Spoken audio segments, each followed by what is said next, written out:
Everyone, आज की हम अपनी वीडियो में आपको समझाने वाले हैं ग्रिफिथ एक्सपेरिमेंट। पर इससे पहले मैं आपसे ये कहना चाहती हूँ कि अगर आपको हमारी वीडियो अच्छी लगे तो लाइक कीजिए, शेयर कीजिए और कमेंट बॉक्स में कमेंट करके जरूर बताइए कि आपको हमारी वीडियो कैसी लगी और सब्सक्राइब जरूर करिए। हमारी वीडियो की सारी वीडियो की जो खास बात है वो ये होगी कि आपके कॉन्सेप्ट्स क्लियर किए जाएंगे, आपको कुछ भी रटाया नहीं जाएगा, बायोलॉजी के कॉन्सेप्ट्स क्लियर किए जाएंगे और 11th और 12th के हर टॉपिक की वीडियो आपको इसमें मिलेगी चैप्टर वाइज। ओके, तो स्टार्ट करते हैं हम ग्रिफिथ एक्सपेरिमेंट। देखिए, ग्रिफिथ एक्सपेरिमेंट किस पर बेस्ड है? ये जेनेटिक मटेरियल क्या है इस पर बेस्ड है। ये एक्सपेरिमेंट किस लिए किया गया था कि जेनेटिक मटेरियल क्या है। देखिए, आज हम सब जानते हैं कि जेनेटिक मटेरियल हमारा डीएनए है, बट बहुत साल पहले ये सब कोई नहीं जानता था कि जेनेटिक मटेरियल क्या है। कोई साइंटिस्ट कहता था कि जेनेटिक मटेरियल आरएनए है और कोई साइंटिस्ट कहता था कि जेनेटिक मटेरियल आरएनए नहीं है, जेनेटिक मटेरियल प्रोटीन है, और कोई कहता था कि genetic material is DNA. But actual में जेनेटिक मटेरियल है क्या, इसके बारे में किसी को नहीं पता। तो सबसे पहले हम देखते हैं कि जेनेटिक मटेरियल होता क्या है, बाद में देखेंगे कि इनमें से है क्या। देखिए, जेनेटिक मटेरियल वो होता है जो जनरेशन टू जनरेशन ट्रांसफर हो, मतलब पेरेंट से उसके बच्चों में, उसके बच्चों से उसके बच्चों में, उसके बच्चों से उसके बच्चों में, यानी कि जो पीढ़ी दर पीढ़ी, जनरेशन टू जनरेशन जो ट्रांसफर होता है वही जेनेटिक मटेरियल होता है। दूसरा, जो करेक्टर्स के लिए होता है, हमारी हाइट के लिए, हमारी बॉडी में जितने भी एंजाइम्स बन रहे हैं उनके लिए, हमारी शेप के लिए, each and every character of our body, ठीक है, वो उन सब के लिए रिस्पॉन्सिबल होता है, वो जेनेटिक मटेरियल होता है। तो इसके लिए ग्रिफिथ ने, एक साइंटिस्ट ग्रिफिथ ने एक एक्सपेरिमेंट किया था चूहों के ऊपर, और उन्होंने हमें जेनेटिक मटेरियल के बारे में काफी कुछ बताया, काफी कुछ इससे हमें हेल्प मिली। तो चलिए देखते हैं ग्रिफिथ ने क्या एक्सपेरिमेंट किया। साइंटिस्ट ग्रिफिथ ने जिस बैक्टीरिया को लिया था उसका नाम था स्ट्रेप्टोकोकस निमोनिया।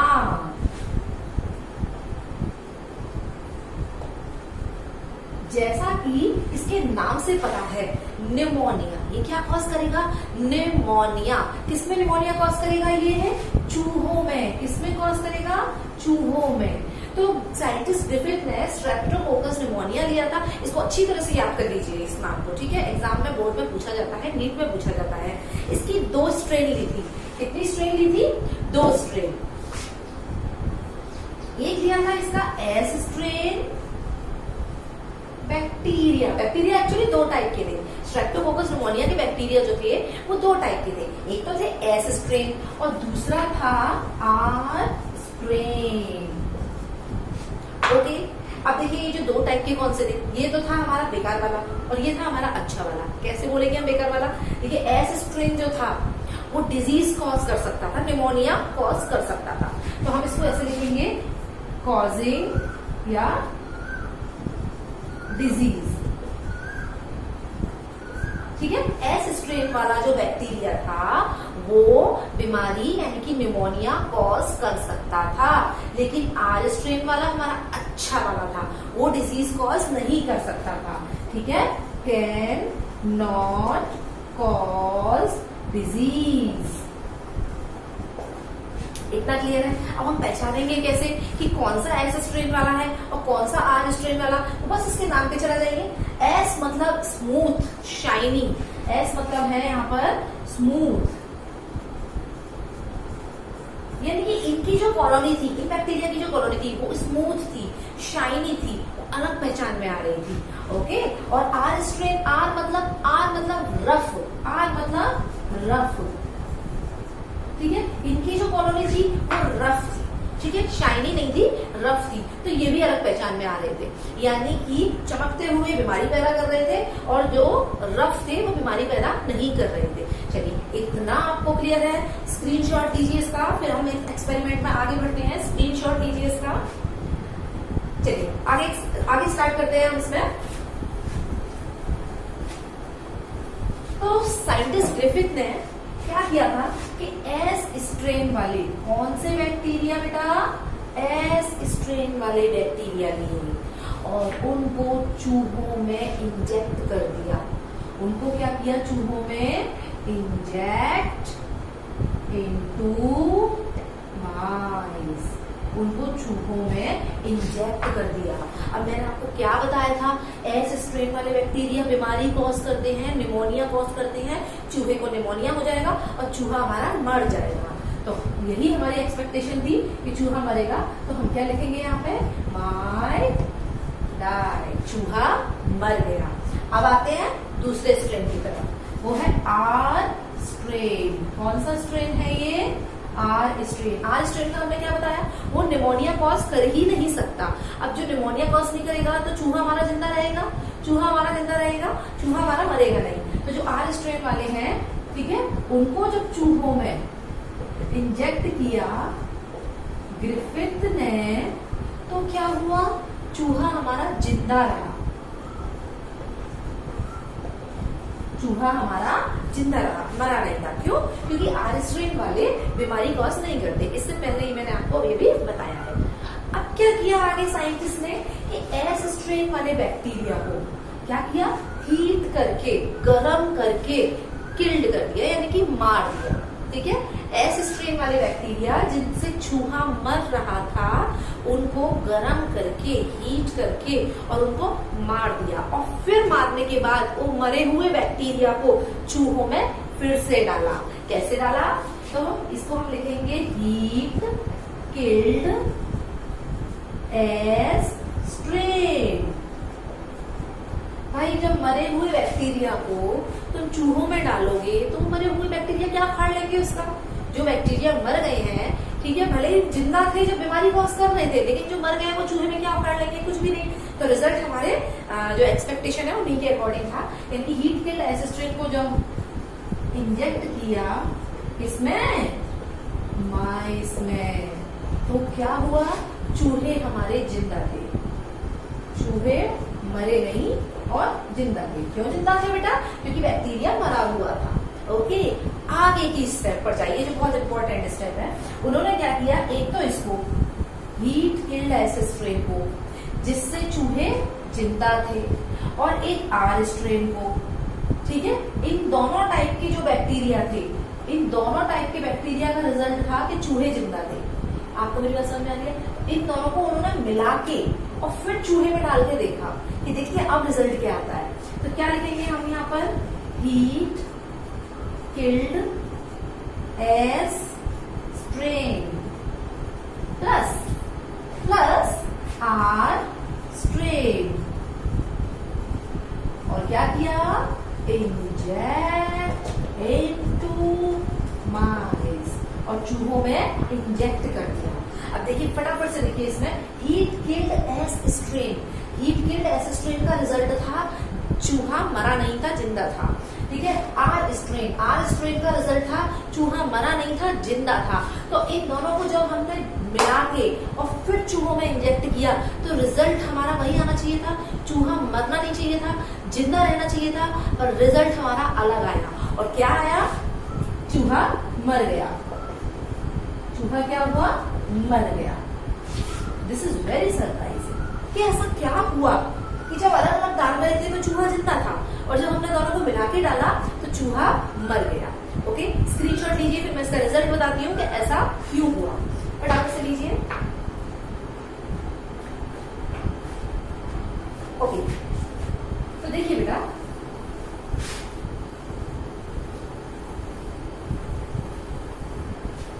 ऐसा क्यों हुआ। देखिए मैं यहाँ पर आपको बना रही हूँ, यहाँ पर एस स्ट्रेन, एस स्ट्रेन में सपोज दैट ये डीएनए है, ठीक है, और इस डीएनए में मैं यहाँ बना रही हूँ निमोनिया कॉज करने वाली, यानी कि बीमारी कॉज करने वाली जीन। क्या बना रही हूँ मैं, बीमारी कॉज करने वाली जीन। ठीक है, इसको मैं लिख सकती हूँ pneumonia gene, pneumonia gene. Okay, ठीक है, ये मैं आपको समझा रही हूँ। ग्रिफिथ ने इसका क्या बताया था वो भी आपको बताएंगे। ये हमने बना दिया, इसमें एस स्ट्रेन है जो बीमारी कॉज कर सकते थे। ठीक है, कॉज डिजीज, भाई जिसके पास बीमारी कॉज करने वाली जीन है। देखिए बीमारी कॉज करने वाली जीन को मैंने ब्लू कलर से दिखाया है, ओके, जिसके पास बीमारी कॉज करने वाली जीन है, ठीक है, वो तो बीमारी कॉज करेगा ही, ठीक है। और ये हमने बना दिया इसके अंदर साइटोप्लाज्म, ठीक है, जो भी सेल के जो ऑर्गेनेल्स हैं वो हमने बना दिए। ओके, अब क्या हुआ जब हमने इसको हीट किल्ड किया, ठीक है, जब हमने इसको हीट करके किल्ड किया तो क्या हुआ बेटा कि इसमें सारे जो सेल ऑर्गेनेल्स थे वो सब खत्म हो गए। ओके, इसकी पूरी की पूरी सेल खत्म हो गई, बैक्टीरिया खत्म हो गया, बट स्टिल यहाँ पर जो डीएनए था इसका वो खत्म नहीं हुआ था। जो उसका डीएनए था, जो उसकी जीन थी वो खत्म नहीं हुई थी, वो सरवाइव कर रही थी। ओके, अब क्या था, हमने क्या किया था, इसको हीट किल्ड, इसको क्या बोला मैंने, हीट किल्ड बैक्टीरिया। फिर क्या किया हमने, इस हीट किल्ड बैक्टीरिया को किसके साथ मिलाया, एस स्ट्रेन वाले के साथ। किसके साथ मिलाया हमने, एस स्ट्रेन वाले के साथ। ओके, अच्छा, एस स्ट्रेन हमारा कैसा था बताइए, मैंने बताया था आपको एस स्ट्रेन वाला, सॉरी आर स्ट्रेन वाले के साथ। एस स्ट्रेन तो ये था ना, आर स्ट्रेन वाले के साथ मिलाया। आर स्ट्रेन हमारा कैसा था, आर स्ट्रेन था हमारा जो बीमारी कॉज नहीं कर सकता था। Okay, can not cause disease, okay, can not cause disease. तो आपने इसको इसके साथ मिलाया ना, आपने इसको इसके साथ मिलाया, मैंने प्लस का यहाँ पर साइन लगा दिया, ठीक है। अच्छा, ये डिजीज क्यों नहीं कॉज कर पा रहा था, थोड़ा डीप जाइए इसमें, ये डिजीज कॉज क्यों नहीं कर पा रहा था, क्योंकि इसके पास डिजीज कॉज करने वाली जीन थी ही नहीं, क्योंकि इसके पास निमोनिया कॉज करने वाली जीन थी ही नहीं, जो केवल और केवल इसके पास थी। मैंने देखिए उसे ब्लू कलर से दिखाया है, डिजीज कॉज करने वाली, निमोनिया कॉज करने वाली जीन को। लेकिन जब, अच्छा एक चीज और, इसे हीट किल्ड नहीं किया था हमने, इसे मारा नहीं था, इसके पास सब कुछ था, साइटोप्लाज्म था, ऑर्गेनेल्स थे, सेल पूरी प्रॉपर थी, सब कुछ था इसके पास, इसे मारा था, ठीक है। इसके पास सिर्फ डीएनए बचा था, इसके पास गर्म करने के बाद भी सिर्फ डीएनए बचा था। तो हुआ क्या था बेटा कि जब हमने इसको और इसको प्लस किया, जब हमने इसको और इसको प्लस किया, तो इसका जो डीएनए था वो ट्रांसफर हो गया इसके पास, इसकी जो निमोनिया वाली जो जीन थी वो ट्रांसफर हो गई इसके पास और इसके डीएनए के साथ जाकर जुड़ गई। समझ में आ रहा है, इसकी जो निमोनिया वाली जीन थी वो ट्रांसफर होकर इसके पास, इसके डीएनए के पास जाकर जुड़ गई।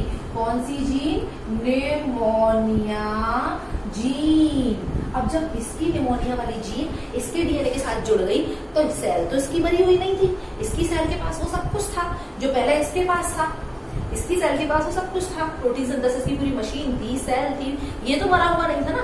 तो अब ये निमोनिया वाली जीन ने यहाँ पर अपना निमोनिया वाला कैरेक्टर शो किया, क्योंकि उसको मिल गया मौका। यहाँ मौका नहीं मिल रहा था, क्यों नहीं मिल रहा था, क्योंकि हीट करके किल्ड कर दिया था हमने बैक्टीरिया को, हीट करके बैक्टीरिया को खत्म कर दिया था, उसकी पूरी सब कुछ खत्म हो चुका था, उसके पास सिर्फ डीएनए बचा था। लेकिन यहाँ सब कुछ है उसके पास, तो ये जो जीन है ये आराम से अपने आप को शो करेगी, आराम से प्रोटीन सिंथेसिस के थ्रू अपने आप को ये जीन शो करेगी। ओके, और क्या कॉज करेगी, क्या कॉज करेगी, निमोनिया कॉज करेगी। तो हम जो कह रहे थे कि कैन नॉट कॉज डिजीज, ठीक है, कैन नॉट कॉज डिजीज, इसको हम नॉट को हटा देंगे और लिखेंगे can cause disease, pneumonia cause करेगा। तो आपको समझ में आया कि लास्ट में जो रिजल्ट चेंज हुआ था वो क्यों हुआ था, क्योंकि एस स्ट्रेन से डीएनए की, एस स्ट्रेन के डीएनए से जो निमोनिया वाली जीन थी वो आर स्ट्रेन वाले बैक्टीरिया के डीएनए में जाके जुड़ गई थी और वहां वो निमोनिया कॉज कर रही थी, जो यहाँ नहीं कर पा रही थी।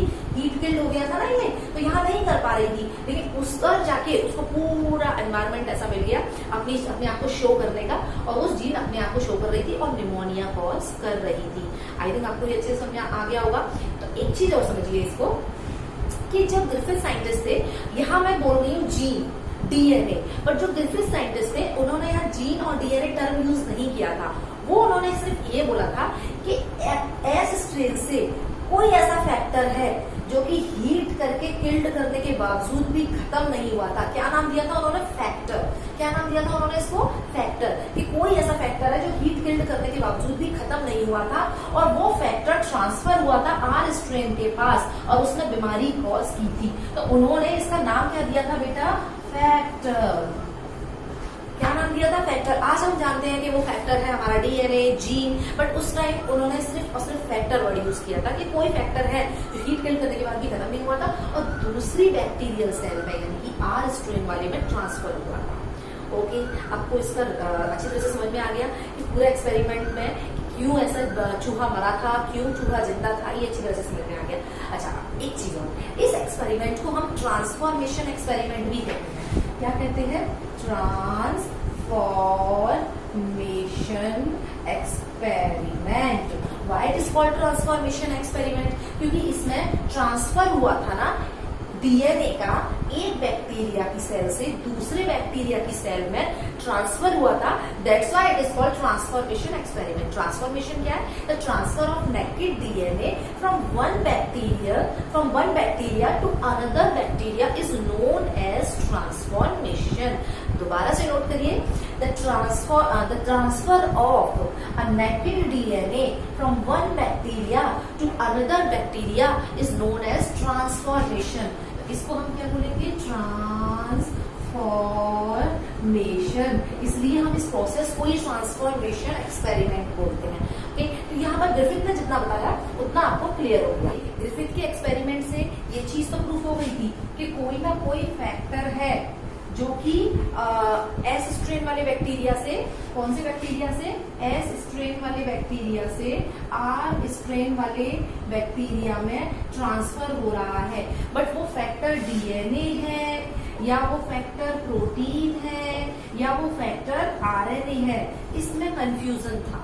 ठीक है, ग्रिफिथ के एक्सपेरिमेंट से ये चीज प्रूफ हो रही थी कि कोई फैक्टर है जो ट्रांसफर हो रहा है, बट वो फैक्टर डीएनए है, प्रोटीन है या आरएनए है, इसमें कंफ्यूजन था। तो इसके लिए 3 साइंटिस्ट हैं। कौन कौन से साइंटिस्ट थे वो? एवरी, इसका पूरा नाम लिखते हैं हम, Oswald Avery and MacLeod, ठीक है, एंड मैक कार्टी। इन 3 साइंटिस्ट ने आगे एक्सपेरिमेंट किया। ठीक है, सेम उन्होंने क्या किया? 3 टाइप के, देखिए, एंजाइम्स यूज करे। कौन से एंजाइम्स यूज करे इन्होंने एक एंजाइम यूज किया। इन तीनों साइंटिस्ट के आप नाम नोट करिए फटाफट से, फिर मैं से साफ करके एंजाइम्स के नाम लिखती हूँ। Oswald Avery, MacLeod and McCarty. इन 3 साइंटिस्ट ने आगे एक्सपेरिमेंट किया और क्या किया? 3 टाइप के एंजाइम्स यूज करे। ठीक है, फर्स्ट जो उन्होंने एंजाइम यूज किया वो क्या यूज किया? फर्स्ट जो उन्होंने एंजाइम यूज किया वो बेटा यूज किया प्रोटीएजेस। ठीक है, और एक्सपेरिमेंट किया प्रोटीएजेस एंजाइम। प्रोटीएजेस एंजाइम क्या करता है पहले ऐसे समझ लीजिए, वो क्या करता है? प्रोटीन को खत्म कर देता है। प्रोटीएजेस एंजाइम क्या करता है? प्रोटीन को खत्म कर देता है, प्रोटीन को डाइजेस्ट कर देता है। फिर उन्होंने यूज किया आरएनएजेस। आरएनएजेस एंजाइम क्या करता है? डाइजेस्ट आरएनए, आरएनए को खत्म कर देता है। उसके बाद उन्होंने कौन सा एंजाइम यूज किया? डीएनएजेस। डीएनएजेस एंजाइम क्या करता है? डाइजेस्ट डीएनए, डीएनए को डाइजेस्ट कर देता है। तो ये 3 टाइप के उन्होंने एंजाइम्स यूज करे और उन्होंने देखा कि जब प्रोटीएजेस एंजाइम यूज कर रहे थे जिसकी वजह से प्रोटीन खत्म हो रही थी, तब भी यहाँ फैक्टर ट्रांसफर हो रहा था, यानी कि वो फैक्टर प्रोटीन तो है नहीं। ठीक है, जब उन्होंने आरएनए एंजाइम यूज किया, ठीक है, तो और आरएनए डाइजेस्ट हो गया था उसकी वजह से, तब भी उन्होंने देखा कि फैक्टर ट्रांसफर हो रहा था। ठीक है, फैक्टर ट्रांसफर हो रहा था और निमोनिया कॉज हो रहा था, चूहा मर रहा था। तो यानी कि आरएनए भी नहीं है, प्रोटीन भी नहीं है। जब उन्होंने डीएनए एंजाइम यूज किया जिसने डीएनए को खत्म कर दिया, तब उन्होंने देखा कि फैक्टर ट्रांसफर नहीं हुआ, निमोनिया कॉज नहीं हुआ, चूहा जिंदा था। ठीक है, इसका मतलब जो फैक्टर ट्रांसफर हुआ था वो डीएनए था, वो जो फैक्टर ट्रांसफर हुआ था वो डीएनए था। देखिए, अगर आपको ये चीज नहीं समझ में आती है तो मैं इसे एक छोटे से एग्जांपल से आपको समझाती हूँ। देखिए, ये यहाँ पर 2 रूम हैं, एक ये और एक ये। ओके, यहाँ पर 3 कोई लोग हैं जिनके नाम मैं यहीं से रखती हूँ। P फॉर पिंकी, छोटे छोटे नाम रखेंगे हम। R for Rinki and D for Dolly. Okay, देखिए मैंने याद करने के लिए आपको P, R और D से नाम रखे हैं। P for Pinky, D for Dolly and R for Rinky, ताकि आपको याद हो जाए P for proteinases, P for protein, R for RNA and D for DNA। Okay, इन तीनों में से कोई है एक जो रोज इस रूम में आग लगा के आता है। क्या करके आता है? इस रूम में जाता है रात के अंधेरे में और आग लगा के आता है। क्या करके आता है? आग लगा के आता है। अब हमें नहीं पता कि कौन आग लगा के आता है, ठीक है, हमें कुछ दिखाई नहीं दे रहा कौन आग लगा के आता है। हमने क्या किया, यहाँ पर पिंकी को खत्म कर दिया, तब भी रूम में आग लग रही थी, इसका मतलब पिंकी आग लगाने नहीं जाएगी। हमने रिंकी को यहाँ पर खत्म किया, ठीक है, तब भी आग लग रही थी रोज, यानी कि ये भी आग लगाने नहीं जाती। हमने जब डॉली को यहाँ पे खत्म किया तो यहाँ पर आग लगना बंद हो गया, ठीक है, यानी कि डॉली को खत्म किया, ये दोनों जब जिंदा थे, समझ में आ रहा है, तीनों को खत्म करने की बात नहीं कर रही हूँ मैं, जब हमने इसको खत्म किया और ये दोनों जिंदा थे तो यहाँ आग लगना बंद हो गया। इसका मतलब जो भी आग लगाने जा रहा था वो डी से था, डॉली, ठीक है। तो सेम उसी तरह से बेटा जब हमने प्रोटीएजेस एंजाइम डाल के प्रोटीन को खत्म किया तब भी फैक्टर ट्रांसफर हो रहा था, चूहा मर रहा था, ठीक है, डिजीज कॉज हो रही थी। इसका मतलब प्रोटीन नहीं थी डिजीज कॉज करने के लिए रिस्पॉन्सिबल। जब हमने आरएनए से एंजाइम डाल के आरएनए को खत्म किया तब भी फैक्टर ट्रांसफर हो रहा था, डिजीज कॉज हो रही थी, चूहा निमोनिया से मर रहा था। इसका मतलब आरएनए भी निमोनिया कॉज नहीं कर रहा था। जब हमने डीएनए को डाइजेस्ट किया, डीएनए को खत्म किया तो फैक्टर ट्रांसफर नहीं हुआ, निमोनिया कॉज नहीं हुई और चूहा हमारा मरा नहीं। इसका मतलब जिसने चूहे को मारा वो कौन था? डीएनए। यही एक सेल से एस स्ट्रेन वाले से आर स्ट्रेन वाले में ट्रांसफर हुआ था। तो इस एक्सपेरिमेंट से ये प्रूफ हो जाता है कि डीएनए ही था जो एक बैक्टीरिया से दूसरे बैक्टीरिया में ट्रांसफर हो रहा था और निमोनिया कैरेक्टर शो कर रहा था। अब जो चीज कैरेक्टर शो करने के लिए रिस्पॉन्सिबल होती है उसे तो हम जेनेटिक मटेरियल कहेंगे। जो चीज किसी पर्सन में कैरेक्टर शो करती है, कैरेक्टर शो करने के लिए रिस्पॉन्सिबल होती है, उसे हम जेनेटिक मटेरियल कहते हैं। ओके, तो इस एक्सपेरिमेंट से हमें ये प्रूफ हो जाता है कि डीएनए हमारा जेनेटिक मटेरियल है। इसके बाद Hershey and Chase experiment, Hershey and Chase ने एक एक्सपेरिमेंट किया था जो हम आपको नेक्स्ट वीडियो में बताएंगे। उससे ये चीज बिल्कुल प्रूफ हो जाती है कि हाँ जी, डीएनए ही प्योरली जेनेटिक मटेरियल है।